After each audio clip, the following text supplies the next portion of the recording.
Bonjour à tous, j'espère que vous allez bien. On se retrouve aujourd'hui pour un petit tutoriel qui va être également un crash test avec une palette que je vous avais présentée lors d'un dernier haul mais que je n'avais pas encore testée et qui est la Beautifying Face Palette Pillow Talk de Charlotte Tilbury. Cette palette, c'est une palette de teint qui est sortie en deux teintes différentes. Vous avez une teinte Fair Medium et vous avez une teinte Medium Deep. Moi, j'ai pris la Fair Medium.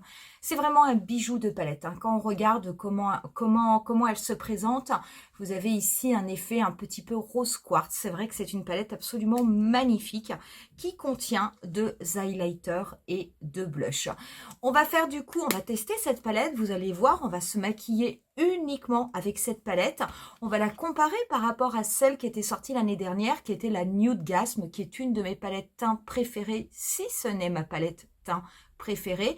On va voir ce que cela vaut, si c'est un équivalent, est-ce que c'est un produit qui peut venir au contraire compléter la Nude Gasm. Et puis je vous donnerai mon avis en fin de vidéo. Vous retrouverez les liens des produits que je vais utiliser au niveau de la barre d'infos, comme d'habitude. Et pour ce qui est de ce crash test sur la Beautifying Face Palette, eh ben, my darlings, c'est tout de suite. Au niveau de cette palette de Charlotte Tilbury, nous ne sommes pas du tout sur un petit prix, nous sommes au contraire sur un prix luxe puisque c'est une palette qui coûte quand même 78 €, entre 75 et 78 selon les sites. Lorsqu'on l'ouvre, donc on a 4 produits, vous allez avoir 2 blushs, vous allez avoir 2 highlighters. Il n'y a pas de bronzer au niveau de cette palette. Donc au niveau des blushs, vous allez avoir celui que l'on appelle le soft blush, qui est le premier en fait, et vous avez ensuite le super blush qui est celui-ci. Pour les highlighters, vous avez le super glow et le multi glow. L'avantage au niveau de ces palettes, de ces teintes, c'est que bien entendu, vous allez pouvoir les mélanger et les utiliser, que ce soit au niveau de vos joues, au niveau de vos yeux, également au niveau de l'arc de Cupidon, si vous avez envie d'illuminer votre visage. J'ai préféré prendre la Fair Medium, mais très honnêtement, quand j'avais vu les teintes de la Medium Deep, je vous mettrai une photo de cette palette, j'avoue qu'elle avait ma préférence, je la trouvais extrêmement belle, les highlighters sont magnifiques. Par contre, la teinte du Super Blush était vraiment trop foncé pour ma peau, pour ma carnation, et même en le mettant sur les yeux, c'était vraiment trop foncé parce que les blushs sont extrêmement intenses. Du coup, j'ai préféré m'orienter vers la Fair Medium parce que compte tenu du prix, je trouvais dommage d'acheter une palette où je ne pourrais pas utiliser la totalité des fards. Si par contre vous avez une peau, on va dire médium mat ou que vous avez une peau noire, bien entendu, ça sera la médium deep qui vous conviendra le mieux. Et si vous avez une peau intermédiaire, vous aurez la possibilité réellement d'utiliser les deux palettes. Là, ça va vraiment être une question de goût. Au niveau des swatchs, voilà comment cela se présente. Donc, vous avez tout d'abord ici les deux highlighters. Donc, vous en avez un qui est beaucoup plus doré que l'autre. Celui-ci a quand même des tons un petit peu plus rosés. Et au niveau des blushs, vous avez celui-ci qui est très intense, le rose. Et vous avez l'autre au-dessus qui est plutôt un beige rosé. Donc, vous avez vraiment la possibilité de les mélanger et de faire de très belles choses au niveau de votre visage. Voilà, si je fais des swatchs au niveau de ma main, ce que cela donne. Ça reste vraiment extrêmement lumineux, extrêmement glowy, comme dit Charlotte Tilbury, mais c'est vrai que c'est quand même sa marque de fabrique, donc c'est assez logique. On va commencer tout d'abord par le blush. Donc je vais, dans un premier temps, je vais plutôt utiliser le blush, le super blush. Donc, je vais vraiment pas en prendre beaucoup. Je vais un tout petit peu tremper mon pinceau Real Technique dedans. Je vais rapprocher mon miroir et je vais venir l'appliquer au niveau, en fait, de l'os de ma joue. Donc, je vais le mettre quand même relativement haut.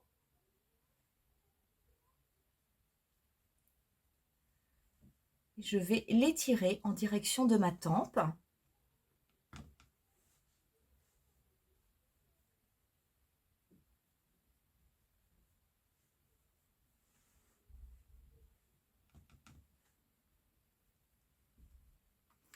Je vais en mettre dans un deuxième temps un petit peu au niveau du rebondi de ma joue. J'y vais petit à petit pour ne pas me retrouver, on va dire, avec trop de produits sur la joue.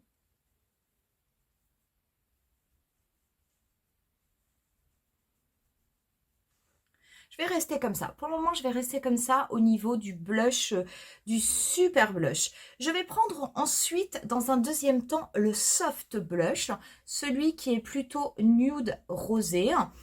Je vais m'en servir en fait pour venir estomper le super blush que j'ai mis avant. Donc, je vais faire des mouvements circulaires et je vais également faire des mouvements de va-et-vient.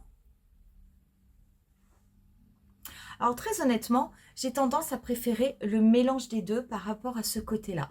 Parce que là, ça va vraiment apporter un côté plus doux. Alors que si vous restez avec le rose, avec le super blush qui reste néanmoins très beau, c'est quand même très rose. Donc j'aime moi. Je préfère ce côté doux plutôt que ce côté froid du blush très très rose. Mais pareil, ça c'est juste une question de goût. Ça va vraiment dépendre des personnes. Les deux blushs se mélangent. Les deux blushs se mélangent très très bien ensemble. Hein. Et je vais, avec le soft blush, je vais un peu le passer, vous savez, comme quand je fais le Sun Kissed.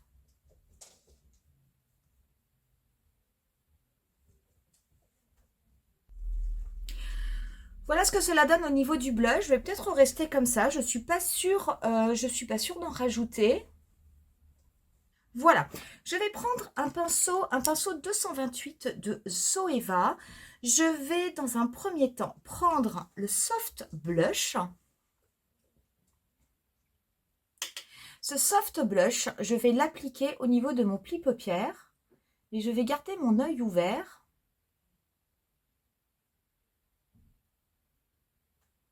De façon simplement à venir accentuer un petit peu justement cette zone de pli paupière. Ça marche très très bien. Hein. Le fait que ce blush ne soit pas trop rosé, ça marche vraiment bien hein, pour faire cette zone. C'est une très belle couleur.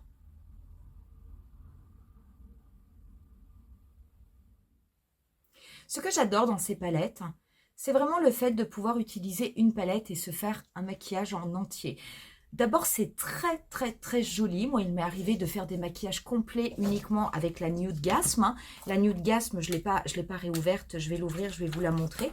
C'était cette palette-ci. Donc, c'est vrai qu'on avait deux bronzers, on avait un highlighter, un blush. Honnêtement, j'ai fait la totalité de mon visage uniquement avec cette palette.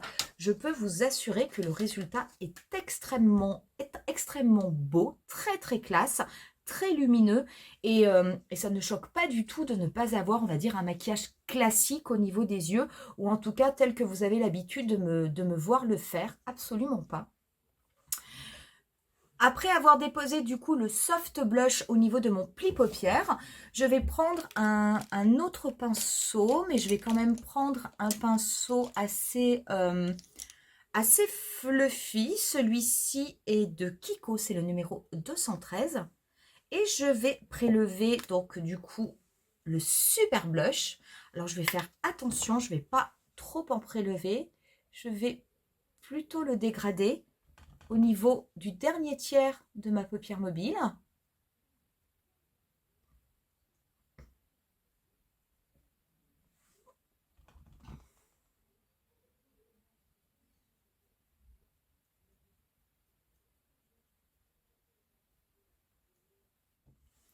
Ça reste également très joli. Alors, j'en prends très très peu, ce qui fait que cela va marquer au niveau de ma paupière. Mais ça ne marque pas trop. Je reprends ensuite mon pinceau Zoeva 228 et le soft blush. Je viens juste un petit peu dégrader au niveau de mon coin externe.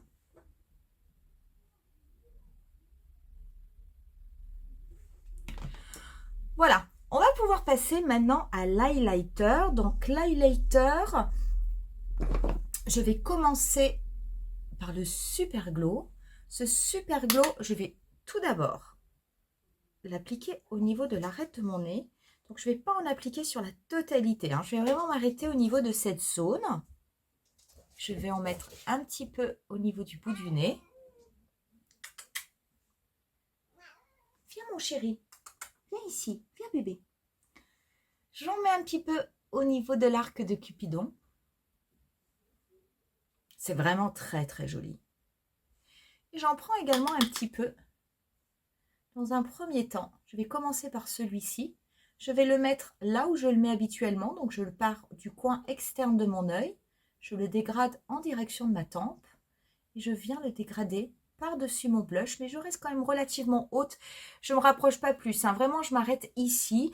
C'est difficile, moi, avec une peau mature, de mettre de l'highlighter un petit peu plus proche, enfin, un petit peu plus à l'intérieur de mon visage. Parce que du coup, ça a tendance quand même à marquer les imperfections. Et ça a tendance surtout à ne pas très très bien évoluer au fur et à mesure que la journée passe. Et à accentuer même des brillances. Donc je vais essayer d'éviter. Je vais également en mettre un tout petit peu juste au-dessus de mon sourcil. Je vais prendre un petit pinceau. Et cette teinte, je vais l'appliquer au niveau de mon coin interne. Je l'applique sec, hein, je n'ai absolument pas mis de fixe plus. Hein.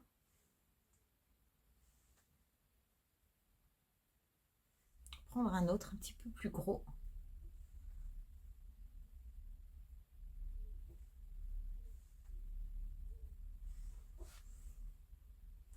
Voilà, je vais ensuite me servir du deuxième highlighter qui est le Multiglow. Ce Multiglow, donc je vais retourner mon pinceau highlighter. Oh là là, c'est magnifique, c'est vraiment très très beau. Je me demande même si je ne préfère pas le Multiglow au glow. Alors par contre, attention, hein, parce qu'en termes de rendu, regardez. Je veux dire, là tout de suite, c'est intense comparé à là où ça reste quand même un petit peu plus soft. Donc faites attention, je veux dire, ça envoie du lourd. J'en mets pareil un petit peu au niveau de mon nez. J'en remets un petit peu sur l'arête de mon nez et au niveau de l'arc de Cupidon. Et je vais légèrement en déposer au niveau du centre de ma paupière mobile. Je vais juste légèrement balayer. C'est assez imprécis, mais c'est normal parce que je veux vraiment que ça vienne éclairer le regard, mais je veux pas que ce soit forcément très très, on va dire très très structuré. Comme ça, c'est très diffus. Et c'est super, super, super beau. Honnêtement, c'est super beau. Vous pouvez faire tout un maquillage rien qu'avec cette palette. C'est vrai que j'avais peur au début, comme il n'y avait pas de... comme il n'y avait pas de bronzer, je n'étais pas sûre hein, que le résultat soit vraiment très très probant. Mais si en fait. Hein. Je vais légèrement en déposer au niveau du début de mon ras de cils inférieur. Parce qu'en fait, sur le ras de cils inférieur, je ne vais rien mettre. Je trouve que c'est très joli comme ça. Comme on est sur quelque chose qui est assez glowy, j'ai pas envie d'en mettre trop également sur le dessous d'œil parce que pareil, je suis pas sûre que ça évolue très très bien tout au long de la journée. Je vais mettre quand même un petit peu de mascara. Je vais me servir de mon mascara de Make Up Forever. Mon petit mascara chouchou avec ces deux brosses.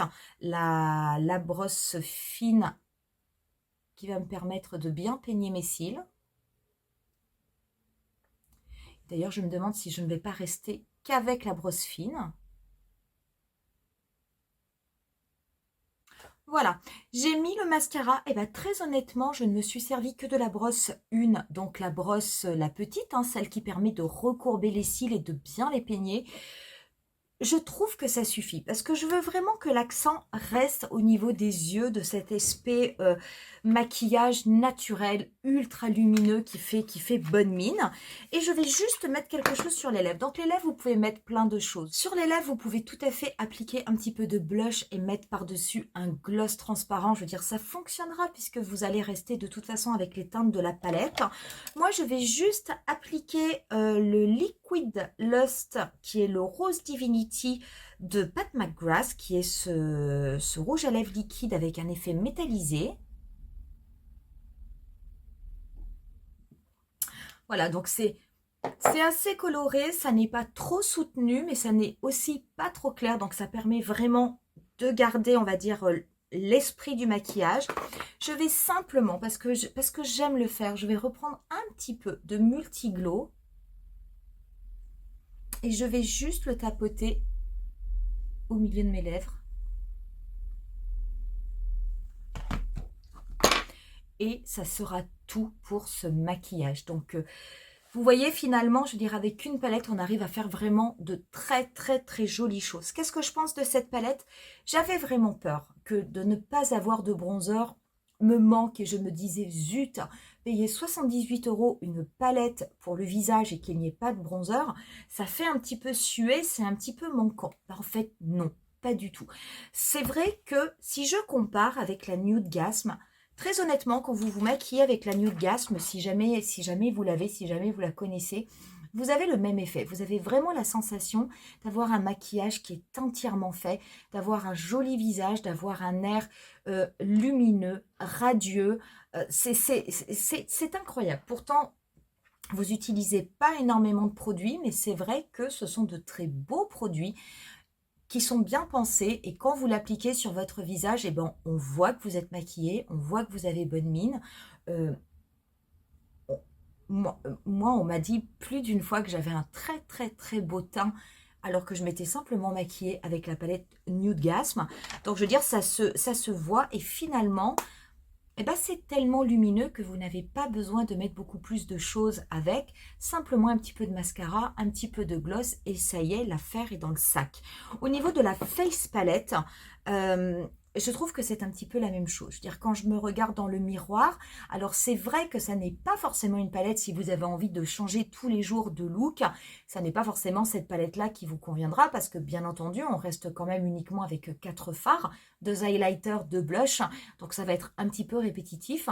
Mais en tout cas, je veux dire, si vous avez envie d'utiliser une palette ou une palette de ce style pour vous faire un maquillage tous les jours, pour avoir bonne mine, pour vous maquiller rapidement et sortir, on va dire, avec une tête faite, bah, ça c'est tout à fait adapté. En tout cas, moi, en termes de résultats, je trouve ça vraiment très très joli. On a l'impression que j'ai un teint qui est quand même extrêmement travaillé, alors que finalement, vous avez vu, on l'a fait ensemble, là c'est quand même relativement rapide et on a utilisé très très peu de produits, mais tout de suite le visage est illuminé et radieux, et ça, je trouve ça absolument incroyable. Vous dire qu'il faut acheter cette palette, attention, ça dépend. Très honnêtement, si vous avez déjà la palette Nude Gasm, je pense que ça ferait un petit peu doublon, tout simplement parce qu'en fait, c'est une palette, on va dire, dans le même style. C'est une palette que vous pouvez utiliser sur les yeux, sur le visage, de façon à faire votre teint et votre maquillage avec très très peu de produits. Donc, si vous avez la Nude Gasm, bien entendu, vous n'avez pas besoin d'avoir la Pillow Talk, parce qu'on est sur le même principe, même si les couleurs sont différentes. Très honnêtement, au niveau du visage, ça ne se voit pas tant que ça.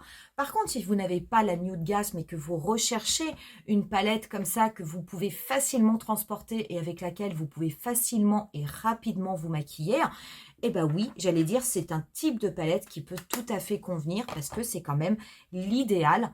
Je veux dire, vous mettez ça dans votre sac, un mascara, un gloss, et ça y est, vous avez tout pour vous maquiller toute la journée. Après, le frein, pour moi, c'est vraiment le prix. 78 €, c'est très cher. Je reconnais qu'il y a de la recherche, que le packaging est très beau. On a un grand miroir aussi, donc c'est quand même super intéressant. Mais quand même, ça reste un produit luxe. Je veux dire, ça n'est pas très, très abordable, hein. Il faut quand même le reconnaître. Voilà pour cette revue, voilà pour ce crash test. J'espère que ça vous aura plu. Qui sait, si vous avez cette palette, est-ce que vous l'avez utilisée comme moi je l'ai utilisée aujourd'hui pour vous faire un look tout entier? Très honnêtement, hein, je vous dis, moi je regarde dans le miroir et je trouve que le résultat, il est vraiment pas mal. Et c'est vrai que les jours à la rigueur où on n'a pas beaucoup d'inspiration, mais il faut quand même sortir et on n'a pas envie de sortir avec une mine toute défaite, eh ben, je trouve que c'est un produit qui peut tout à fait faire l'affaire. N'hésitez pas à me dire en commentaire si vous avez cette palette, ce que vous en pensez. Est-ce que vous êtes déçus? Est-ce que vous êtes ravis? Quelle teinte éventuellement vous avez pris? Et moi, je vous dis rendez-vous à très bientôt pour une nouvelle vidéo. Bye!